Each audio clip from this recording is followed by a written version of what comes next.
around the jail. 10 years ago here we had an escape, and we talked about a fence at that time around.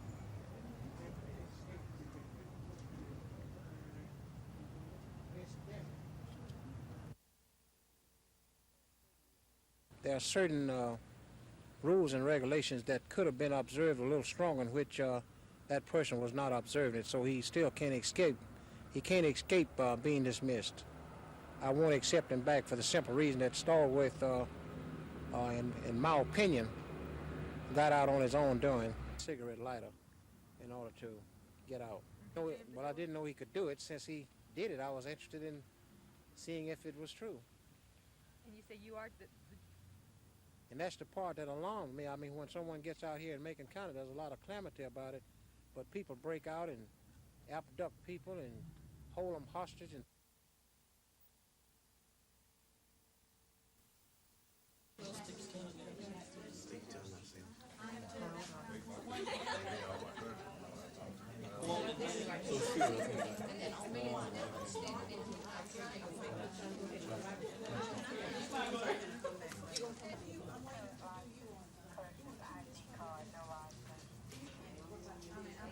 Go ahead and get Gene on his bed, and I'll be there in a minute, Joe.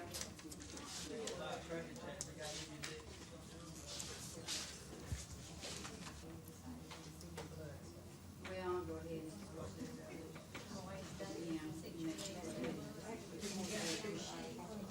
Yeah, but we're gonna have to get another one. We're gonna move it back now, maybe. Yeah.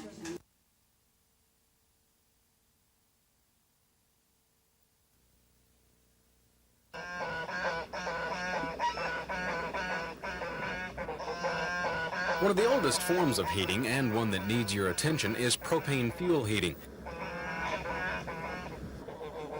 It's a safe way to heat your home, but a little attention on your part makes it even safer. Montgomery propane supplier Brantley Sanders says the most common problem is checking your fuel supply. Yes, sir, that tank needs to be checked and know how much fuel they have so they can start out the first of the heating season. It has a gauge on the tank. They would smell a fume if the gas were leaking. Check if you smell an odor. The safest way to check for a leak in propane system is get a soapy water solution. If you have a propane leak, it will bubble. A space heater sits out in the floor. You want your space heater to be clean, free of dust, and remove anything from around the heater that will possibly catch on fire. During a time when you're going to be burning that space heater for a long period of time, crack a window to allow an oxygen supply to come into that room and supply that air for that. We recommend when you start into a new heating season, change that filter while you got it on your mind. You should always clean around your system, make sure it's free of dust, looks good. And pilot lights, I recommend they burn all year long. And it will keep the inside of that heat chamber dry, so it'll always be free of rust and no moisture accumulating inside there. Now, for the last couple of nights, we've been getting you ready for winter, telling you how to avoid those frozen or broken water pipes in your home, how to avoid a car battery going dead, or problems with your radiator system. And tonight, we've been telling you a little bit about your home heating system.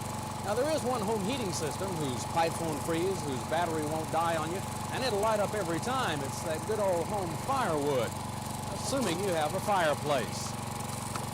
Chris Grimshaw, WSFA TV News.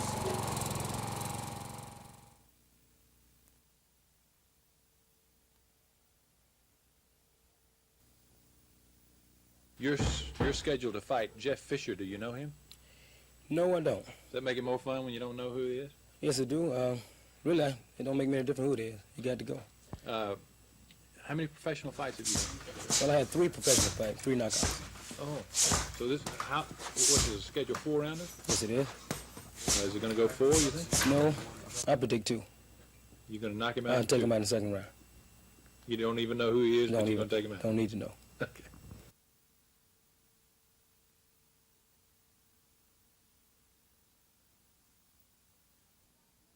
We'll have the governor. There we go.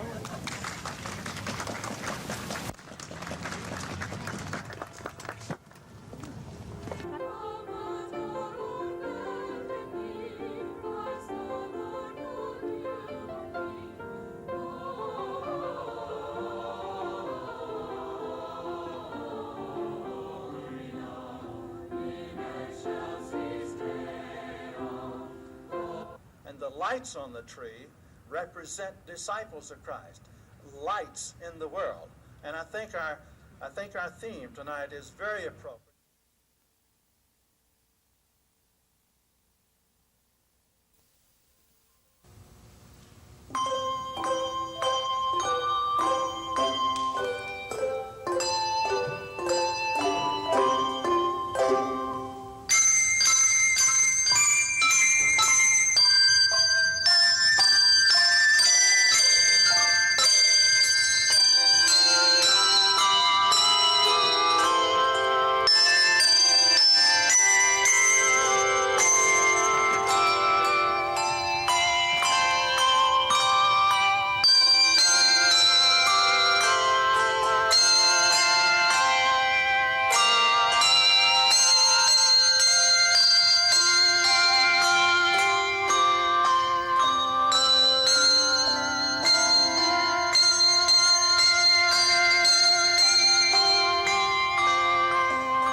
.835 now, final check of the weather for Thursday morning. Mr. Scott? Thank you, Mr. G. And I got a hat for you, too, as soon as the show's over. I thought I was going to be sitting with you to open this bit, but Alabama State Police made me an honorary trooper. It also made Brian an honorary trooper.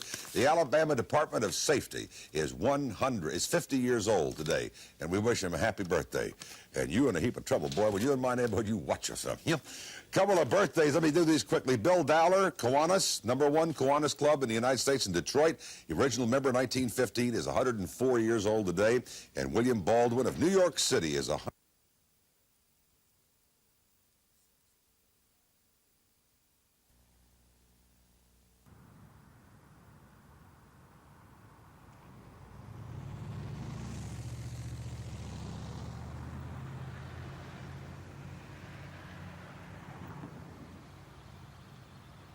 About 4 years ago, Mr. Brubaker mentioned that there had never been any Christmas presents under the tree, and several of us decided maybe it was time to get those presents under the tree, and we started a collection effort in conjunction with the Montgomery Police Department's Christmas Crusade.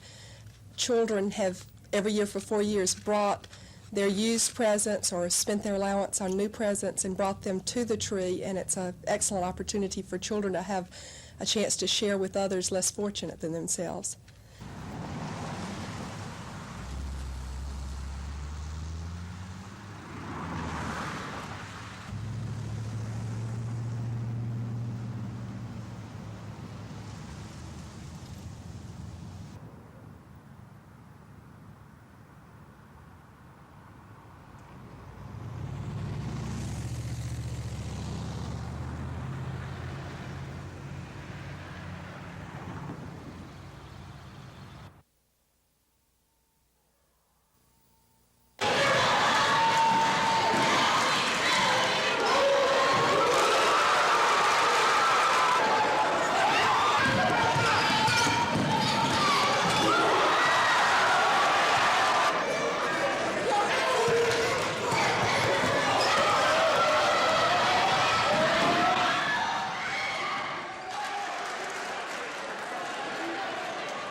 They came from more than 20 Alabama cities with a message to the Alabama Public Service Commission and utility companies. People in Alabama are living and dying without gas and electricity, and these people want some action. Because if you're disconnected now, that it's cold, you were disconnected maybe in May or June, then you are disconnected until you get $150, $200, whatever it takes to have your utility turned back on, you know. And there are some, most people are not in a position to pay this kind of money. Coalition leaders say each winter, several thousand citizens are left without heat and lights because they cannot pay their bills. For many, the monthly utility bills take up the majority of their paychecks. Organizers say charity programs offered by utility companies will never be enough. They need governmental action. One suggestion is using oil and gas windfall monies to help the poor with their bills. Let the legislature give out some of this money to utility companies to help to pay off arrearages. This is what, and we'd like to see them put some pressure on the PSC so that we can get something in writing. On that note, more than 100 concerned citizens, some who are themselves living without gas or electricity, marched to the state capitol. Coalition leaders are calling on the governor and the legislature to get involved. The coalition is asking the PSC to institute some kind of emergency plan, including a moratorium on all power cutoffs and the immediate reconnection of service now turned off. Leaders say one long-term solution to the problem would be to allow low-income residents to pay a percentage, say 12% of their income, toward their utility bills. But so far, they say negotiations with the PSC have been fruitless. And now the time for negotiations is past. Right. It's getting cold. That's right. We can no longer afford to pin our hopes on negotiations that hold little promise. And those who face a winter without heat cannot afford for us to wait. A PSC representative on hand today who did not want to appear on camera says the commission is actively involved in finding a solution to the problem, and several ideas are being considered. The representative says the PSC wants to find a fair solution as soon as possible, but admits the solution cannot come soon enough. Carrie Gordon, WSFA TV News. Trying to get assistance in paying their heat.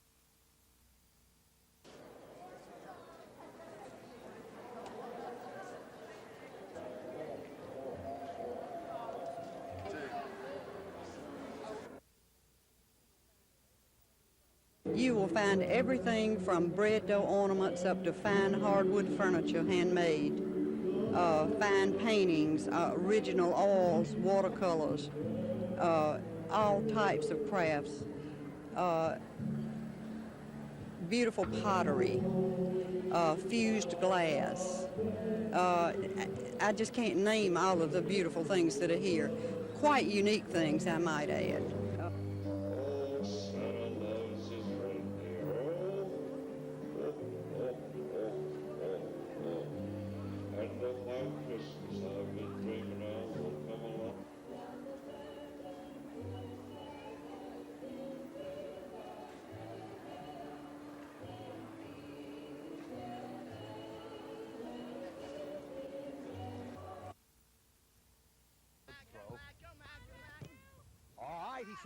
Here he comes. Oh, didn't get it over this far enough. Or they give us money and we go buy the presents. He played on the last club team, which was last year's team, and he received one of the first scholarships for the first varsity team, which was this past fall's team. Scholarship fund has been set up in Lee's name to be an honor for the top scholar on the soccer team. He'll be a soccer player, but a soccer player with a minimum of a B average. Lee was an excellent student, and that tradition and heritage we want to preserve.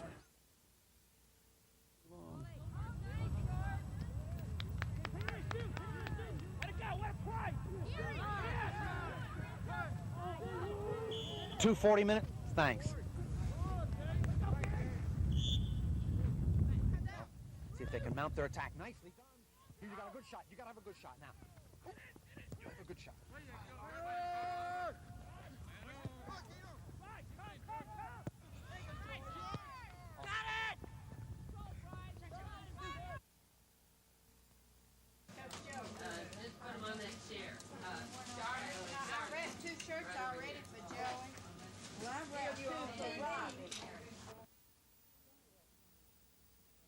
Started about 10 years ago, shortly after Judge Davis became the family court judge.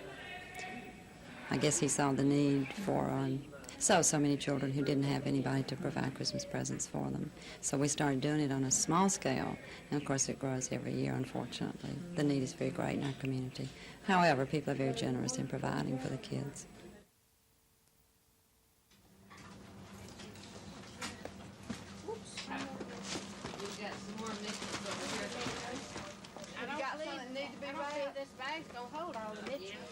Take the tag off. Yeah, just pull it off.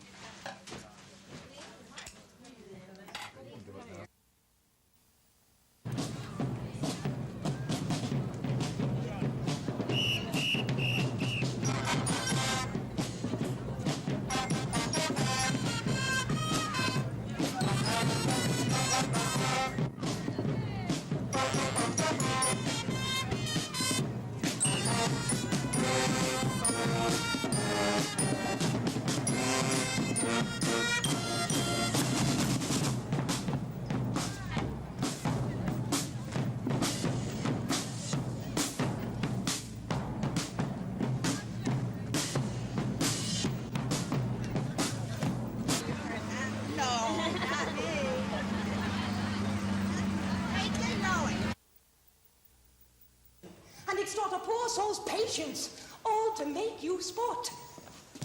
You are unkind, Demetrius. Be not so. For you love Hermia, this you know I know. And here, with all goodwill, with all my heart, in Hermia's love I yield you up my part, and yours of Helena to me bequeath, whom I do love.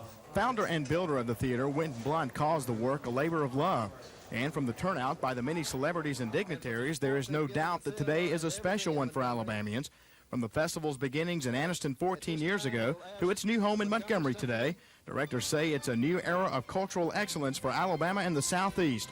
More than 500 people helped the Blunts dedicate the new theater, including actor-comedian Tony Randall, who says how important the theater will be to the citizens of Montgomery and the state. Hundreds of actors have responded to work at the theater, and student actors from universities across the state will be able to learn the art on a first-hand basis. The facility is being called one of, if not the best in the country, and it will definitely get the support. And I've always felt that it was the mark of a great nation and of its people if they were willing to devote extraordinary efforts to the cultivation of the arts and of the mind, and certainly those efforts have been expended here today. What you have done for this state, I don't think can be equal in any state in the South or any state in the United States. And we will always be grateful to you. And if you want to raise in the budget, we'll give it to you. Thank you very much. This is a magnificent structure and an even more magnificent gift that the Blunts have given to Montgomery and to Alabama, and we should all be very grateful and continue to support it. But perhaps one of the most famous actresses of our time, and the woman who played Melanie in Gone with the Wind, said it best as to just what the theater will mean. You've heard the saying, the South will rise again.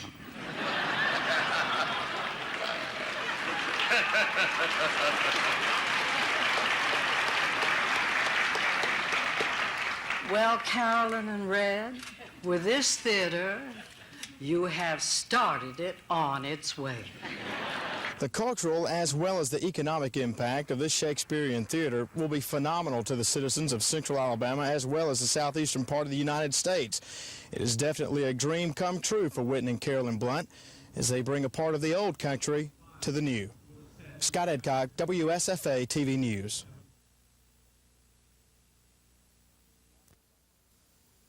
The problem right now, however, is that this new plan that's being talked about is going before the Public Service Commission, is asking for an outright subsidy. In other words, people who cannot afford to pay will still get the electricity, and someone else, in this case the other ratepayers, will pay for it. This is putting the Public Service Commission, we believe, in a position of, in effect, taxing another group of people. That kind of situation belongs in the legislature and not before the Public Service Commission.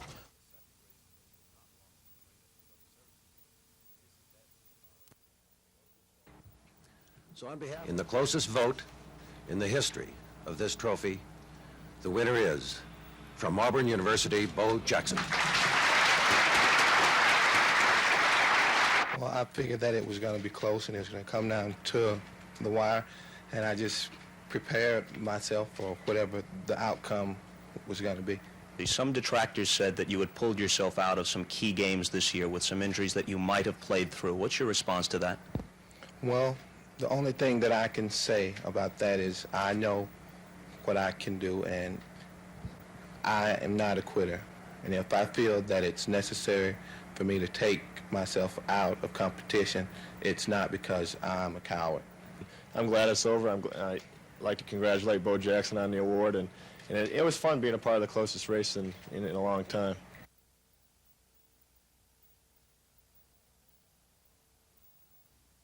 What about us guys?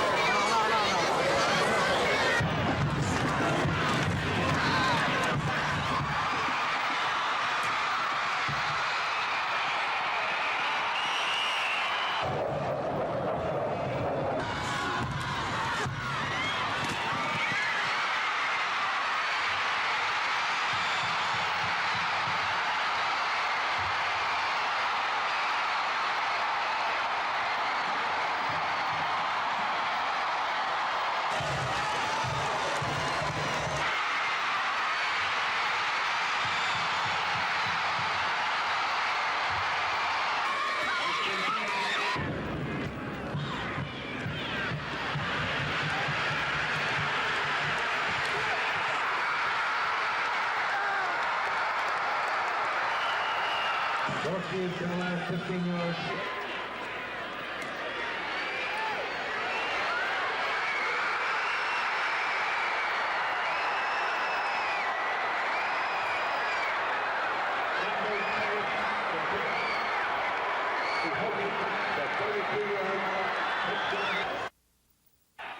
The SMU Mustangs in white scored the first time they had the ball in the first quarter today.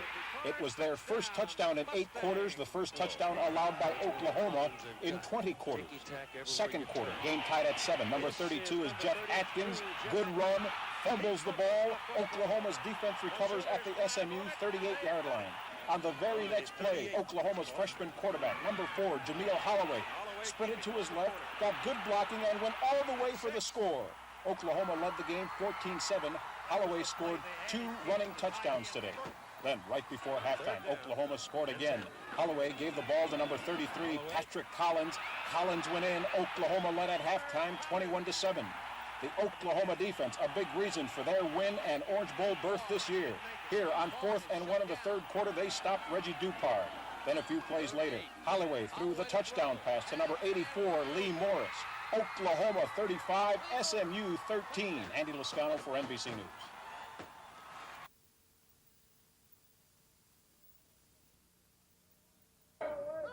If you just so happen to drive through downtown Prattville this morning, your first impression may not have been a very good one. We want our job. We don't have any money for Christmas. We don't have our job. We don't got nothing. Around 100 Alabama Guardsmen participated in what they call civil disturbance training. This type of drill involves public demonstrations and riots, and today 4 different types of situations were created to give the Guard a chance to react to the many circumstances that could arise. This particular situation involves some angry laid-off plant workers, and naturally the group's leader is just adding more coals to the fire.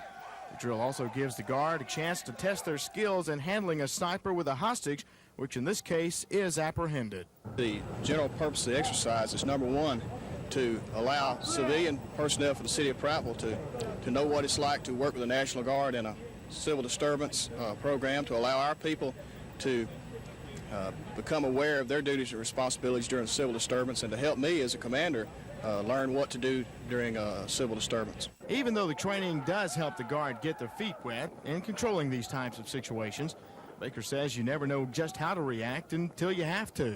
Just like in football, when you draw a play up on the board, you don't really know what's going to happen until you go out and do it. And here we can learn our strengths and we can learn our weaknesses and what we need to work on to better protect the public. The Guardsmen are performing these exercises on a regular basis. And according to Lieutenant Baker, the experience they are learning with these exercises will help them handle an emergency if it indeed does occur. Scott Edcock, WSFA TV News, Prattville.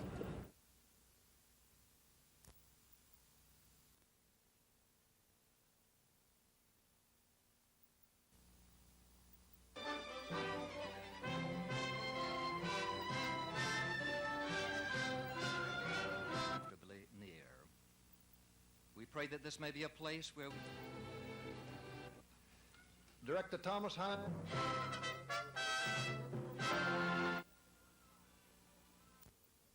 We have a blunt sign that stood at the entrance of this project where the workmen came in every day. It's taken from a religious philosopher, and it says, quote, "Without the integrity of the workmen, anything we build will crumble," unquote. This building was certainly designed and built by men and women of integrity.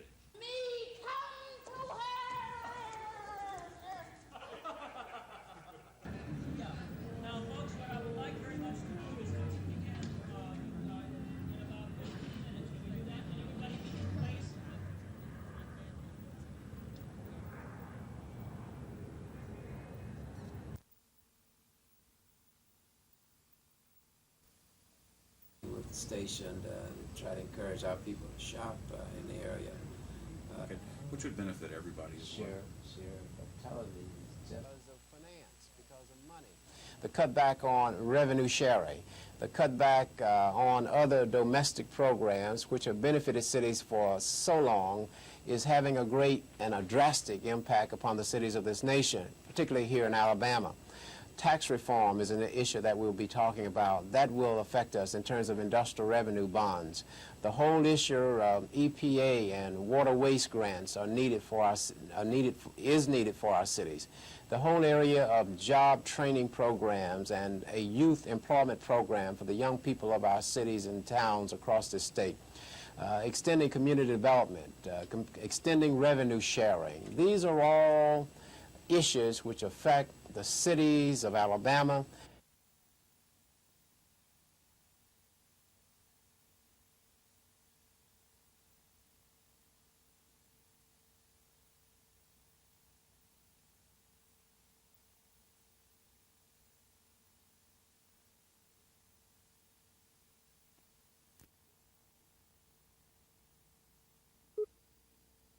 Teachers to help out and supporting Mama when it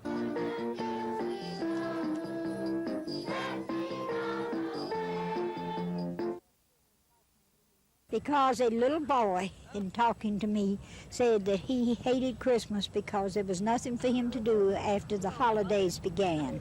And he couldn't help decorate the Christmas tree because they were afraid he'd get shocked with or break something. And he wanted me to do something for little children.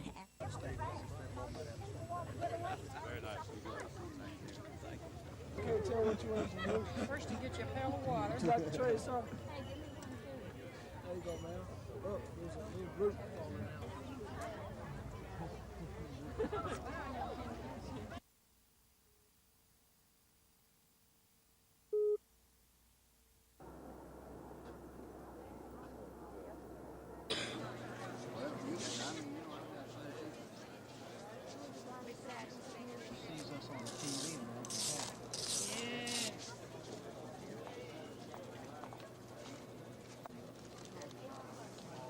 Polina Festival. You look back in the back and it'll have Polina, and then have a like number, which is the page number, and then have a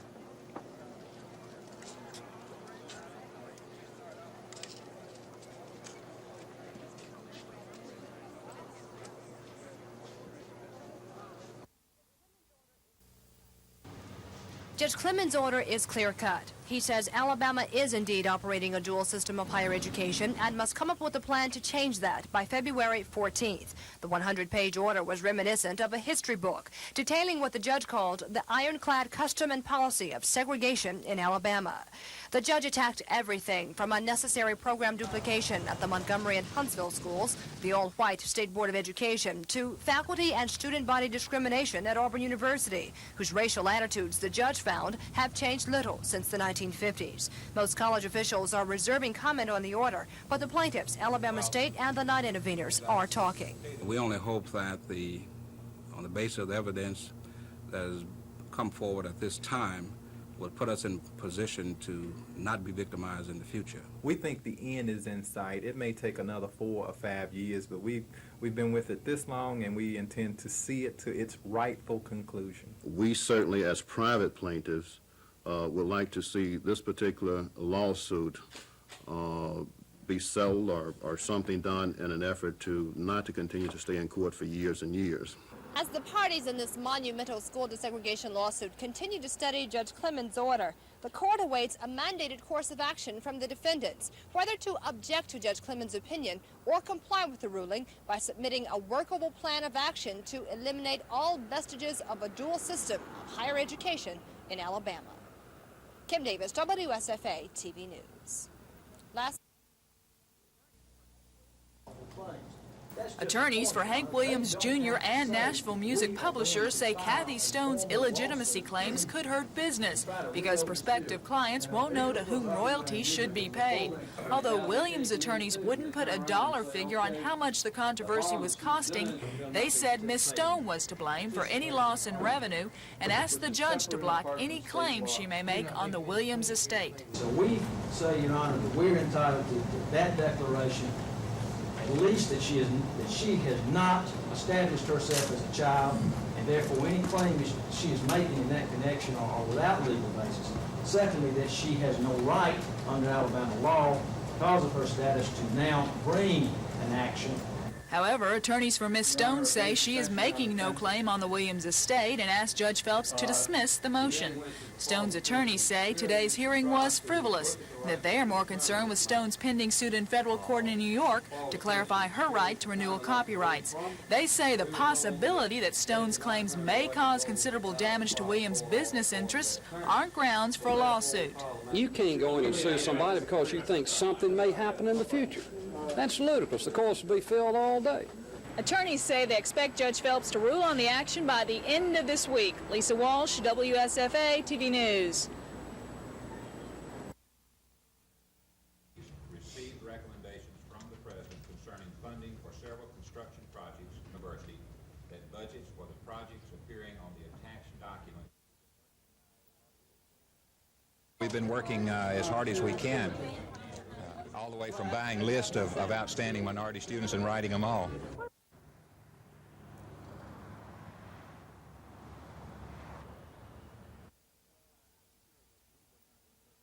Well, I'm sure that we would not interpret some of the data the same way that the judge did.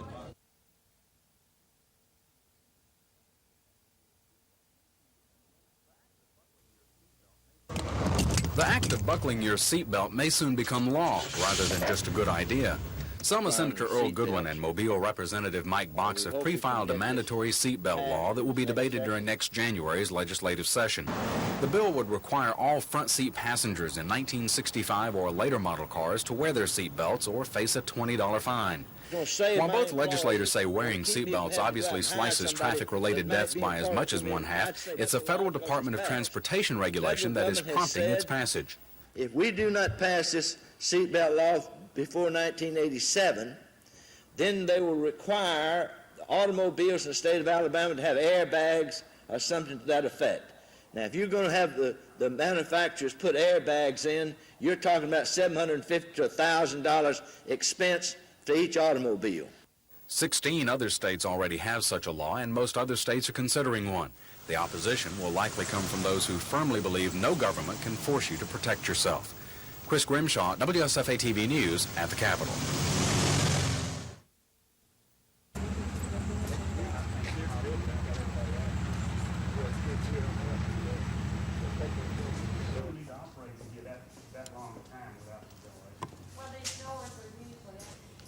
They had started feeling a little woozy, and he told Frank to get off the machine. We started walking out. Well, Bill had already got out.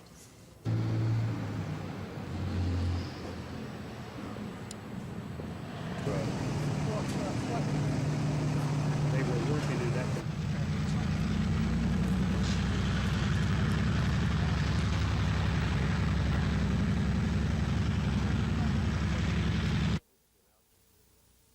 It's my privilege to announce this year's winner of the Heisman Memorial Trophy. In the closest vote in the history of this trophy, the winner is, from Auburn University, Bo Jackson. At that precise moment Saturday afternoon, Auburn's Bo Jackson became America's Bo, the symbol of excellence in college football. The new status comes with a price, however. He'll be making what will come to seem like an endless number of appearances over the next few days, beginning very early this morning with all 3 network news programs. Congratulations. Thank you. As you were sitting there just before the vote was announced, what was going through your head?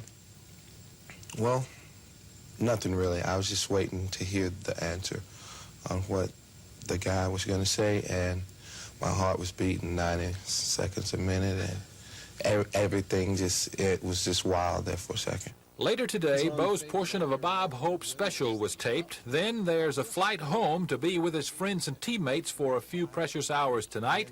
It's back to New York on Wednesday to begin a fresh round of press conferences, dinners, and other appearances. Friday, it's on to Los Angeles for the Kodak All-America weekend. Then back to the East Coast with a stopover in Dallas for a Cotton Bowl press conference, and who knows where from there. To do it, and I don't want to complicate their lives. What's your turn? Clock there. And down in town at the Civic Center right now, there's a couple of guys. The one in the coat there is Mark Thornhill. The other guy is that big fella who's a weightlifter. Now, we must remember he is a weightlifter and not a boxer. I've been telling myself that today. Let's join Mark at the Civic Center. Phil, he is whatever he wants to be. First and foremost, with me, Tom Owen, who is the founder and director of the King's Ranch for Boys out of Birmingham. Not to mention, as you can tell by looking, the strongest man in the state of Alabama. I'm not going to argue with him at all. Tom, this here tonight at the Civic Center is dubbed Fighting for the Kids. Describe that. Explain that, if you would. Well, at the King's Ranch, we have a location about halfway between here and Birmingham. We have a place for about 100 boys and girls who, for whatever reason, don't have a home. Either they've been abandoned or abused. And, of course, Christmas time is coming up, and so we wanted to do this to make some extra money so the kids could have a good Christmas. And so all the proceeds, all the profit from tonight is going to go to the King's Ranch, and the professional fighters who have come from all over the eastern seaboard have come down here, and they're coming down just for the expenses to help out. There's a little something for all sorts of boxing fans here. We've got some serious boxing and some not so serious boxing, right? Right. We've got an excellent 4-card bout tonight, and you can see back here in the back Ricky Rogers. Ricky, his last 10 fights has won by knockouts, 10 in a row, and that's a pretty exceptional record, and he's one of the top flyweights in the country. And, of course, we've got some other guys. Too Sweet Davis is going to be here tonight. He's from Montgomery, but he's fighting up north right now, but he's coming back tonight just for this. We've also got several other folks that are going to be on the card that are really outstanding fighters. Mark, quickly, let me ask you. Montgomery and from all over the South. Okay. Let me ask, I know he can't hear me, you ask it for me. After looking at that body, I'm not going to go to the body tonight, but when I fight him, I'm going to go for his Adam's apple. Ask him what he thinks about that. Phil says he's going to go for your Adam's apple tonight. Do you have any messages in return for that? Well, Phil, let me tell you something, bud. I love you, and you're a great guy, but when you step in the ring, it's bound to sting, and I predict that round 1, you may even be heaven-bound, brother. So you better be ready. You heard it here. Phil? Okay. Well, should I leave?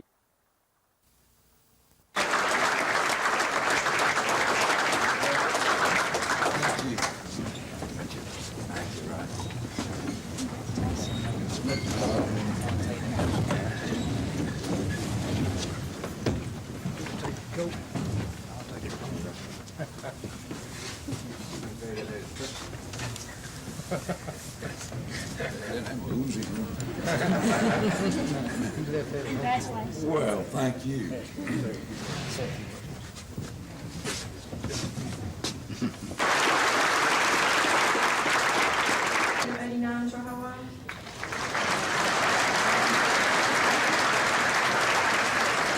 Because I know you, and I know what you're doing, and how you think, and I know we'd be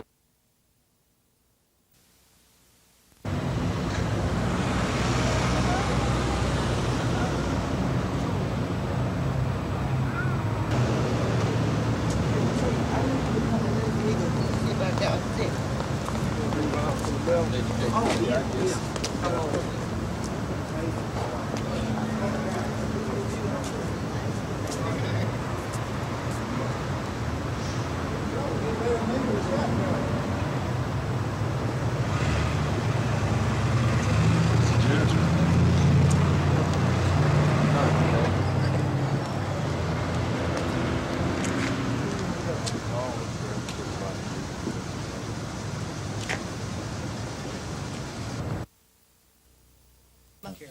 If you're looking for a job in public all administration, in favor. 1986 may be your year. clerk Manpower survey and shows public administration, it's in along with order. finance, insurance, and real estate, leading other fields in opportunities.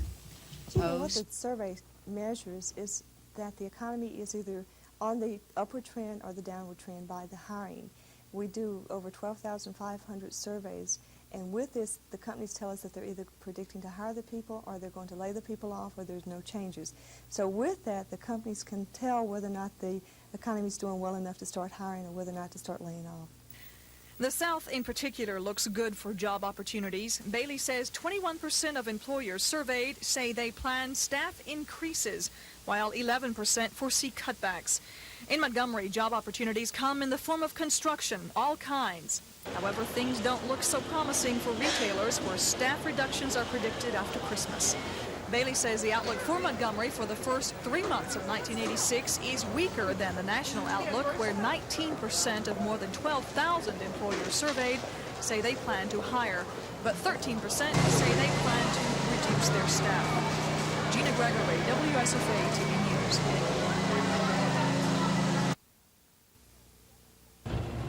Skip Hemp doesn't plan to leave Montgomery until he gets paid. Skip runs a wilderness treatment facility and enterprise that helps teenage boys. He left the residential home today to pick up 2 overdue checks from Pigeons and Security. While here, he received 1 check due since October. But in the meantime, his November bills are mounting. I hope that I've gotten myself into a position now where they can't ignore me. I feel foolish sitting out in front of a building waiting on money, but I have to be doing something, and right now this seems to be my only recourse. Like Skip, teenagers at the group home in Montgomery depend on the residential facility for guardianship. It and 34 similar facilities in Alabama haven't been paid since October. When the money doesn't come in, home dwellers have to borrow money to pay bills. And we know that it's federal dollars, but I think that if somebody has to borrow the money, it ought to be the state. They're their kids. They're not ours, and they're relying on the private sector to finance and take care of their children. But the cash flow problem stems from the federal government's delinquency in allocating money to states to pay for contract services. This is federal expenditures. The Title 20 programs are funded through that block grant, and we cannot shift money. It's just not legal for us to be shifting money around to pay those bills. The federal government owes Alabama nearly $2 million. Just when the remainder of the federal dollars will come in is not known, although DP&S officials hope the money will be in time for Christmas. Kim Davis, WSFA TV News.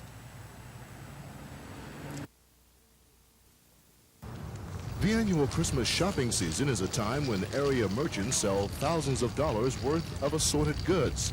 It is also a time when some people obtain items without paying.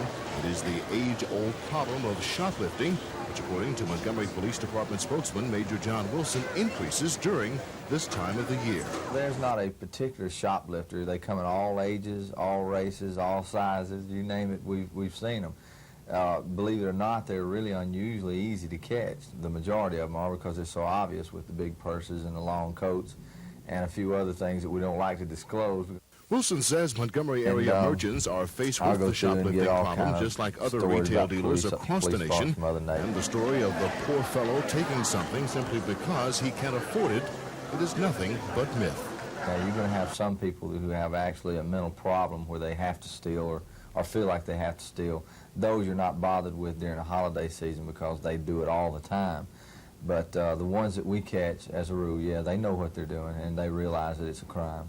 There is no typical shoplifter, according to Montgomery authorities. The penalties can range from theft to robbery. The bottom line is that the chance of getting caught is almost 100%, which would make anyone's Christmas less than jolly. Shed Johnson, WSFA TV News.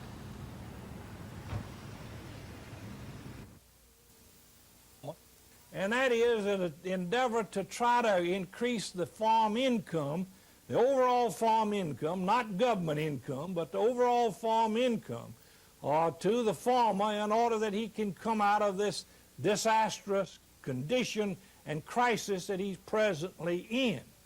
Now, in my judgment, they are making a mistake by lowering loan rates in a number of the commodities, and some of them are much more substantial than they are in others.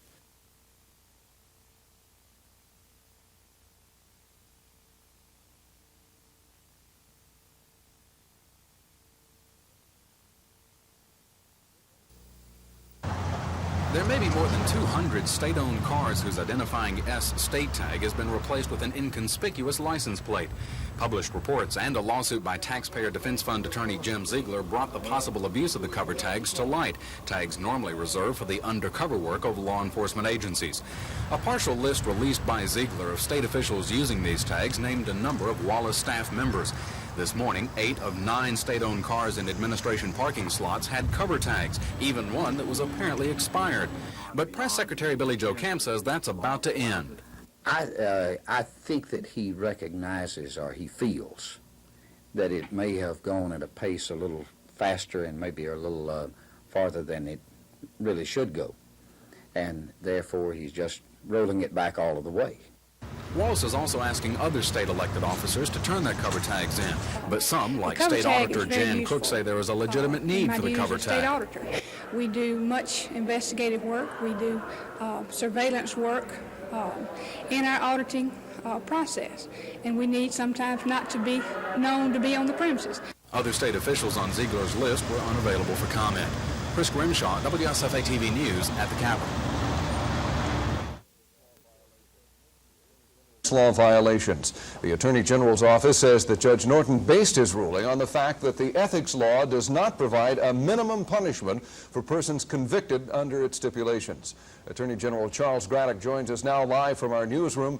Mr. Graddick, how do you react to this decision? Bob, it's really an ultimate technicality. We're going to appeal it to the Alabama Supreme Court. We are preparing the appeal now, but the judge's ruling was based on a previous ruling of the Alabama Court of Criminal Appeals, which struck down the vehicular homicide statute because the minimum punishment was not named in that statute. It really can have a dramatic impact on the criminal code and other cases. Now, you're talking about the ethics law specifically, Mr. Graddick. What do you see as possible future ramifications if this indeed is upheld as being unconstitutional? Well, of course, Bob, if the Supreme Court says that Judge Norton's ruling today was correct, what can happen is public officials in Alabama will no longer be criminally responsible for using their office for personal gain. They could receive expensive gifts. They no longer have to file ethics forms stating the source of their incomes. It will just totally tear the teeth out of the ethics law. We won't have one, and certainly it could affect current cases in our office and previous convictions. What would happen, say, for instance, if this was upheld to someone who had been convicted under the ethics law? Well, only speculating, but I would think that an individual who had pled guilty or been found guilty of an ethics law violation could file with the court to have the conviction found to be null and void based on this ruling and have their record expunged. One quick question. Where do we go from here as far as a timetable for the appeal to this decision? Well, if I had anything to do with it, it would be done very quickly, but we're dealing with the appellate court system in Alabama. It's very hard to determine. I would imagine the Newberry case, which we have already asked the Supreme Court to look at, will probably be determinative of this particular ruling, but it's hard to say when. Okay, thank you very much. Attorney General Charles Graddick live in our newsroom reacting to the ruling this afternoon by a Baldwin County Circuit Judge. Meanwhile, Governor George Wallace is putting a stop to the use of... It was your basic hero's welcome, complete with fans, teammates, reporters, about 1,000 in all awaiting the arrival of the local hero, 1985 Heisman Trophy winner Bo Jackson. We want Bo! We want Bo! Watching the program, when the announcer announced that Bo Jackson won a Heisman Trophy for 1985, I was so excited that I was nervous. You know, it was a great feeling, and I'm happy for him. Well, I tell you, I had tears in my eyes. I was so happy for the guy because I don't think anybody deserved no well than Bo did, and he just worked so hard. And the guy, you know, went for us a lot of times when he was hurt, and even when he couldn't go, you know, he tried to go, and he just exemplified everything that a Heisman Trophy candidate would. And when they finally announced it, we didn't even give him a chance to get his name out. Only thing we heard was Auburn. We was yelling and jumping and crying, and, you know, it was just an emotional event for us. A few minutes later, they got Bo.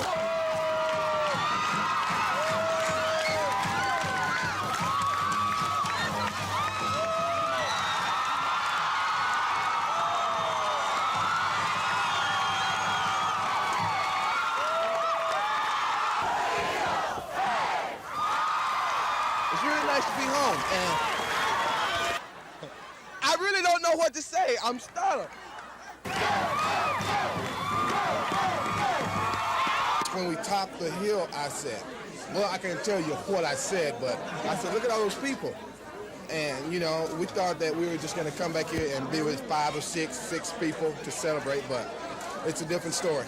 However, Bo's homecoming is a short one. Thursday, he heads back to New York to officially accept the Heisman Trophy. But for now, Bo Jackson's back home. It's nice to come home to people that really care, and I love you, baby.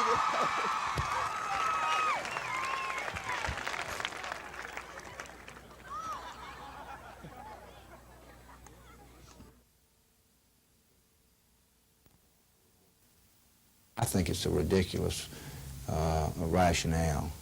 A defendant is put on notice as to what the maximum punishment is, and whether it's got a minimum notification, to me, is insignificant, because anything less than that is to the benefit of the defendant and shouldn't be considered unconstitutional, and we're going to try to encourage the Supreme Court to agree with us.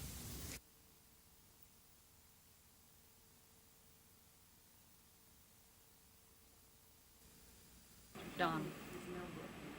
Elmore. Didn't go into clothing very much. They got, it was after some of the burglaries were committed, one of the rings was pawned by 2 of the defendants, and he left enough information where the deputies were able to identify him. Then they had some other burglaries, and they were suspects in Elmore and Otago counties. In addition, they had been seen at a grocery store in the county, all 3 of them together, and the lady was suspicious of them, took their car tag and their description down, and it turned out to be the juvenile's car. Or hunters, and whether they picked them because of that or just happened to, we're not sure at this point. I don't know enough about their financial background. I tend to think that they probably won't be able to, simply because they were apparently out there stealing and burglarizing to, yeah.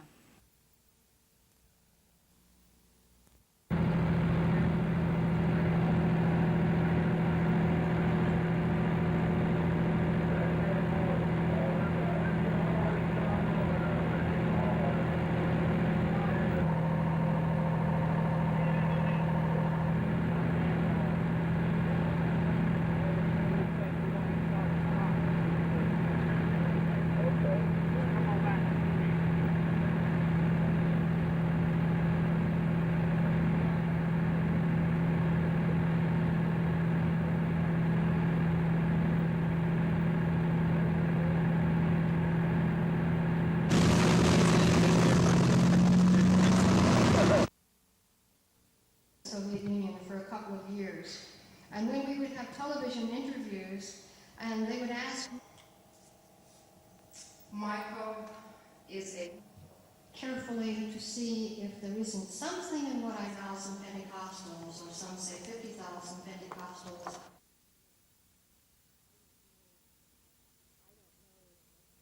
I don't know what President Reagan heard at Geneva.